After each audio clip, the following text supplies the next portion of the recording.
आताची breaking news अशी येत आहे की परतवाडा अकोट मृत्यू महामार्ग झाला आणि बाबा या रोडचं काही समजत नाही.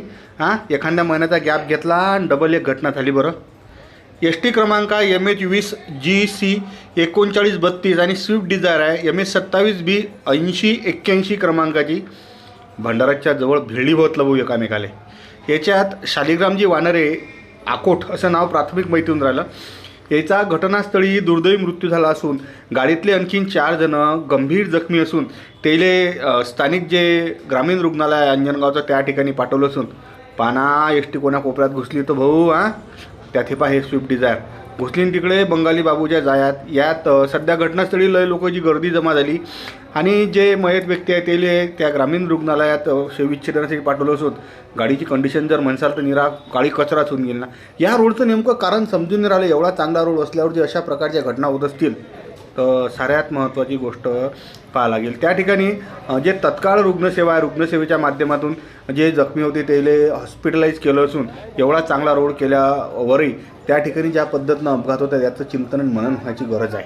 कारण परतवाड्यापासून अकोट लोक जर म्हटलं तर गेल्या एका वर्षात म्हणजे अकोट ते अंजनगाव या रोडवर जवळपास 10 ते 12 जण गेले आणि अंजनगावपासून तर परतवाडापर्यंत अधिकृत आकडा हा 20चा आहे.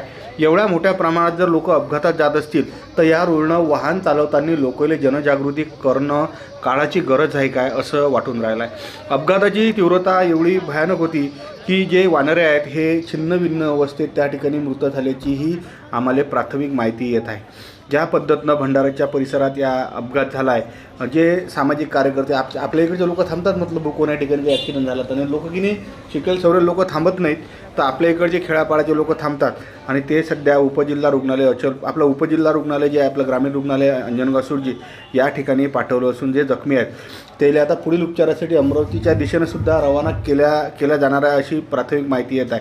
पण ज्या पद्धतीनं तो अपघात झाला आहे त्या अपघातात आतापर्यंत एक जरी कॅज्युलिटी असेल पण ज्या पद्धतीनं बाकीचे इतर लोक गंभीर जखमी आहेत हा आकडा वाढू नये हेच ईश्वरचरणी प्रार्थना आहे. त्या ठिकाणी त्याच्या नातेवाईकाची लय मोठ्या प्रमाणात गर्दी झाली असून हा संपूर्ण आढावा पाठवला आम्हाला आमचे अंजनगाव सुरजी गावरान 90चे प्रतिनिधी सूरज काठोडे. त्या परिसरातल्या कोणत्याही बातम्या असो तुम्ही हा जो क्रमांक दिला आहे याच्यावर फोन करून तुमच्या बातम्या देऊ शकता. गावरान 90 फास्ट अपडेट आणि न्यूज जशी आहे तशी आणि ते आपल्या वराडी भाषेत.